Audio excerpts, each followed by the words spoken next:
आप सभी का स्वागत है बीए भोपाल एकेडमी में। और बहुत बहुत बधाई कि पीएनएसटी की जो काउंसलिंग है जनवरी में उसकी प्रक्रिया कंप्लीट हो जाएगी और काउंसलिंग चालू हो रही है। और इस सब के लिए पूरे मध्य प्रदेश और अन्य राज्यों के सभी संस्थान, सभी बच्चे जिनने काउंसलिंग को लेकर हर प्रकार की मुहिम चलाई, चाहे बहुत सारे बच्चे भोपाल गए, बहुत सारे संस्थान वाले गए, बहुत सारी न्यूज एजेंसी और ऑर्गेनाइजेशन, उन सभी सभी को मैं बहुत बहुत धन्यवाद कहता हूं। ना ये किसी एक की वजह से आया, ना मेरी वजह से, हम सब ने थोड़ा थोड़ा प्रयास कंट्रीब्यूशन किया। कहते हैं ना, बूंद बूंद से घड़ा भरता है। और सभी के प्रयासों से ये कारवा यहाँ तक आया और ये मुद्दा इतना बड़ा हुआ कि उप मुख्यमंत्री जी ने इस काउंसलिंग पे बोला और वो प्रक्रिया जनवरी में कंप्लीट हो जाएगी। तो काउंसलिंग को लेकर बिल्कुल निश्चिंत हो जाइए, काउंसलिंग स्टार्ट होने वाली बहुत जल्दी जनवरी में। ठीक। और वेबसाइट पे आपको इंफॉर्मेशन मिल ही गई होगी। तो किसी व्यक्ति विशेष की वजह से नहीं, सभी लोगों का प्रयास हुआ है। न्यूज एजेंसी की बात मैं कर लूं, बहुत सारे बच्चे जो भोपाल में आंदोलन करें, बहुत सारे न्यूज, बहुत सारी ऑर्गेनाइजेशन, ग्वालियर, रीवा, मुरैना तरफ चले जाओ, भोपाल, बालाघाट, छिंदवाड़ा, हर एरिया के बच्चों ने, हर संस्थानों ने बहुत प्रयास किया ट्विटर्स पे। हर हमने भी किया, बहुत सारे लोगों ने किया, तो सभी का बहुत बहुत धन्यवाद। तो कहते हैं ना कि साथ आना शुरुआत है, साथ में चलना प्रगति है और साथ में बने रहना सफलता है। तो मध्य प्रदेश की पीएनएसटी नर्सिंग काउंसलिंग के लिए जो सफलता मिली वो साथ में बने रहने की वजह से हुई है। तो आप सभी को बहुत बहुत धन्यवाद। लेकिन आज भी हमने बच्चों को पढ़ाया, बहुत सारे लोगों ने पढ़ाया, हमने राज्य में सर्वाधिक सिलेक्शन दिए, हमारी पूरी टीम ने, बच्चों ने बहुत मेहनत करी। लेकिन सवाल सिलेक्शन की नहीं है, सवाल काउंसलिंग का नहीं, सवाल है बच्चों का 4 साल में कोर्स कंप्लीट होने का। और जो कुछ मुद्दे हैं उन सभी बच्चों को आना बहुत जरूरी, चाहे जो नियमित तैयारी कर रहे हैं। तो कुछ पॉइंट से मैं आपको लेकर चलना चाहूंगा यहाँ पर। तो पहला पॉइंट जो है बेटा वो है आपका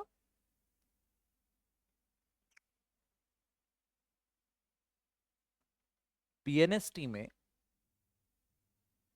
जो पहला पॉइंट होता है बेटा वो 4 ईयर में कोर्स कंप्लीट होना चाहिए, जो आपका एकेडमिक ईयर होता है। एकेडमिक ईयर मतलब 4 साल में ही आपका कोर्स कंप्लीट होना चाहिए। मतलब आपका एक सेशन डिसाइड होता है कि भाई आपका कॉलेज में जो रहता है ना कि इस डेट पे ये फर्स्ट ईयर होना चाहिए, इस डेट पे सेकंड ईयर, क्योंकि बहुत सारे बच्चे फोर्थ ईयर में आके फर्स्ट ईयर सेकंड ईयर के एग्जाम दे रहे हैं। तो ये भी एक बहुत बड़ा प्रॉब्लम है कि अगर हम पढ़ा रहे हैं तो एटलीस्ट कॉलेज नियमित हो। काउंसलिंग से ज्यादा महत्वपूर्ण है एग्जाम में, कॉलेज में टाइम पे कॉलेज कंप्लीट हो।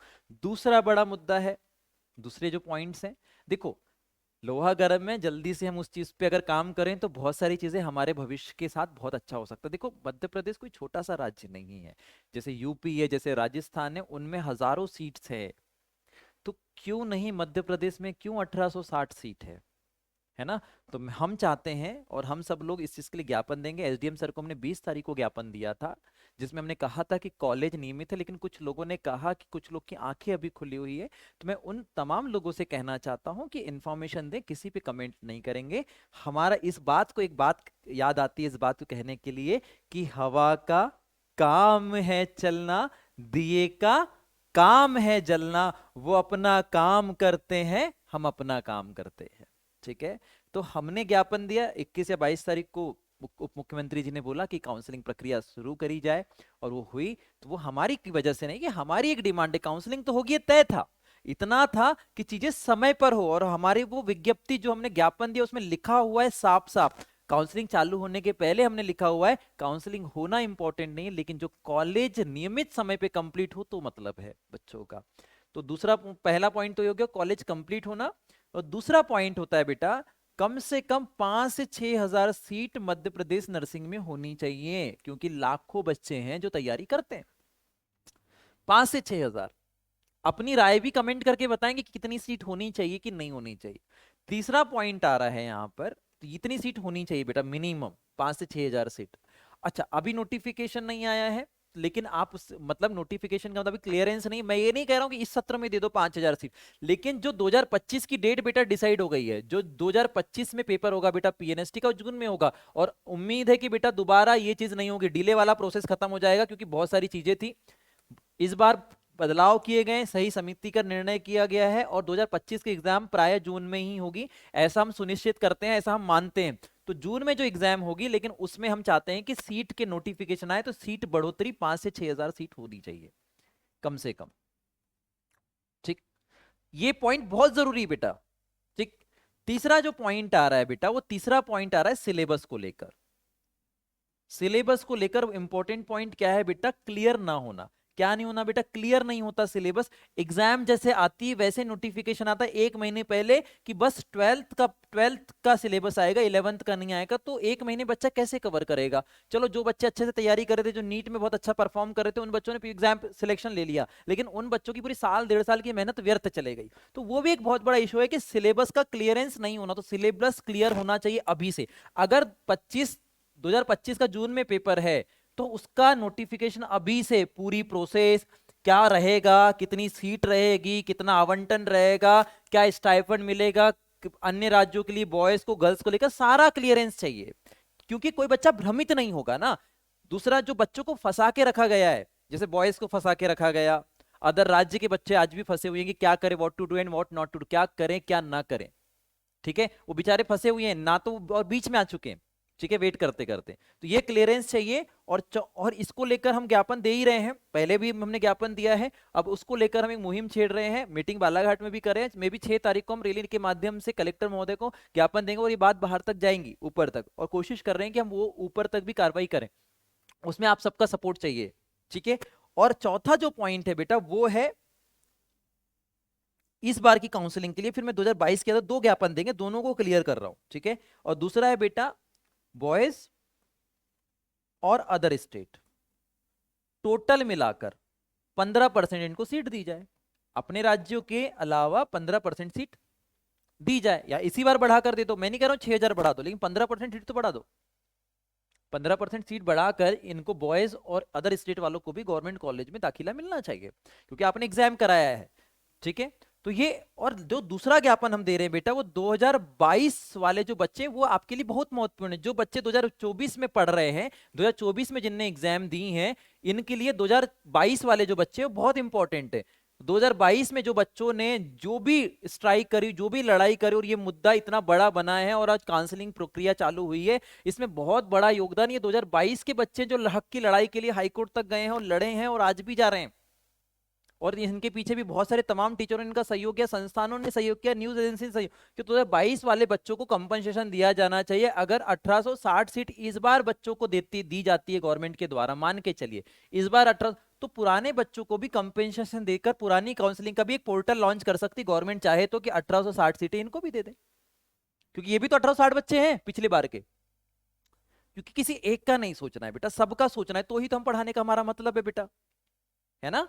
तो ये 2 ज्ञापन हम देंगे आजकल में, और 6 तारीख को मे भी हम रैली के माध्यम से कलेक्टर महोदय को ज्ञापन देंगे। ठीक है। और ये बातें हम ऊपर तक लेकर जाएंगे हम, और हमारी आंखें पहले भी खुली थी, पहले भी हमने भोपाल गए, पहले भी हमने बच्चों का सपोर्ट किया, पहले भी हम ट्विटर पे हमने ट्वीट किया था, 2-3 बार हमने कैंपेन चला चुका है, और वीडियो भी रिकॉर्ड करी थी, और हमने भी कहा था कि सभी लोग भोपाल है, तो इसमें कोई इशू नहीं है। हम सब लोग एक साथ है, एकजुटता के माध्यम से, किसी एक का व्यक्तिगत नहीं होता ये मुद्दा, ये सभी बच्चे हैं। मध्य प्रदेश के सभी टीचर्स ने अपने बच्चों के लिए आवाज उठाई है, सभी टीचर ने, और इससे हर चीज में एक उत्साह होता है बेटा, नहीं तो एक डेड सी स्थिति आ जाती है ना। जो बच्चे तैयारी करते हैं 12th का, एक नर्सिंग बहुत बड़ा ऑप्शन है गर्ल्स बॉयज के लिए, तो ये बेटा बहुत बड़ा मोटिव होता है ना। तो यहाँ पर ये बहुत बड़ा उत्साह की बात है, काउंसलिंग चालू हो रही तो, लेकिन दूसरी उत्साह की बात है कि इन बच्चों की वजह से काउंसलिंग स्टार्ट हुई, मेरा ऐसा मानना है। इन बच्चों ने लगातार इस मुद्दे को उठाया नहीं तो 1 साल और टल जाता। ठीक है। और यही चीज है कि बेटा ग्राउंड लेवल पर ही बच्चे थे डटकर, हमसे ज्यादा ही बच्चे ग्राउंड लेवल पे थे, भोपाल गए स्ट्राइक करिए, ये बच्चे थे वो। तो मैं चाहता हूं 2024 के सारे बच्चे, इनको इनके लिए एक हम मुहिम चला रहे हैं 4 बजे के आसपास, है ना, ट्विटर पे, कि सीट बढ़ाई जाए। और 2022 की काउंसलिंग, तो आप बीए भोपाल एकेडमी के जो चैनल पे, ट्विटर पे आप आ जाइएगा, और जो भी अगर इंफॉर्मेशन है, ये हमने 2020 तारीख को दिया, और इसमें साफ साफ क्या सीट बढ़ाई जाए, समय पर हो चीजें। और 2022 की भी काउंसलिंग को हमने लिखकर किया था। और बेटा आपको बताने की जरूरत नहीं है कि राज्य में टॉपर दिए, first rank, second rank, fifth rank, six rank, 8 rank, 10th rank, 11 rank, और ऐसे सैकड़ों सिलेक्शन है बेटा। एक बच्चे का सिलेक्शन कराना और सैकड़ों बच्चों का सिलेक्शन कराना, क्योंकि जब सिलेबस चेंज हुआ था बेटा, लोग बोलते थे कैसे पढ़ेंगे, क्या पढ़ेंगे। जब लोगों की पहली दूसरी यूनिट चल रही थी, तीसरी यूनिट चल रही थी, वहां पूरा सिलेबस ऑफलाइन ऑनलाइन में कंप्लीट कराएगी पूरी टीम के द्वारा। तो मैं सभी टीम का धन्यवाद कहना चाहूंगा, सत्यम सर, विजय सर, भट्ट सर, है ना, कुंदन सर, तमाम सभी टीचर्स का धन्यवाद। विपिन सर, सभी लोगों ने बेहतर, और ऑफलाइन में श्रद्धा मैडम, ठीक है, पंकज सर, सभी पूरी टीम, मतलब जो हमारी 35 लोगों की टीम है वो। और 1 जनवरी से, 1 जनवरी से एक नई टीम आपको मिलेगी जो आपकी डेली लाइव क्लास लेकर जाएंगी, जो क्वेश्चन प्रैक्टिस की होगी। इसी के साथ मैं संदीप सोनगड़े आप लोगों को आमंत्रित करूंगा, जो हम अभी जो भी हमारा जो नेक्स्ट प्लान रहेगा उसमें सभी बच्चे बेटा 2022 के लिए, तो इससे क्या होगा, 2025 के बच्चों को बहुत फायदा मिलेगा, 22 के लिए कुछ कंपनसेशन होगा, अदर स्टेट और बॉयज के लिए काम करेंगे बेटा। ठीक है, थैंक यू सो मच। हमेशा सत्य के साथ संदीप सर ने हमेशा एक चीज बोला कि जो इन्फॉर्मेटिव वीडियो वो बताएं जो आवश्यकता है, बाकी इन्फॉर्मेशन आपको किसी भी माध्यम से मिल सकती है, तो उनका बहुत बहुत धन्यवाद जो इन्फॉर्मेशन देते हैं, और आपके पास बहुत अच्छी इन्फॉर्मेशन होती है, तो आप बहुत अच्छे से बच्चों को सपोर्ट कर रहे हैं, कोई दिक्कत नहीं है, लेकिन किसी पे टिप्पणी ना करें, बहुत अच्छे से। Thank you so much guys, thank you.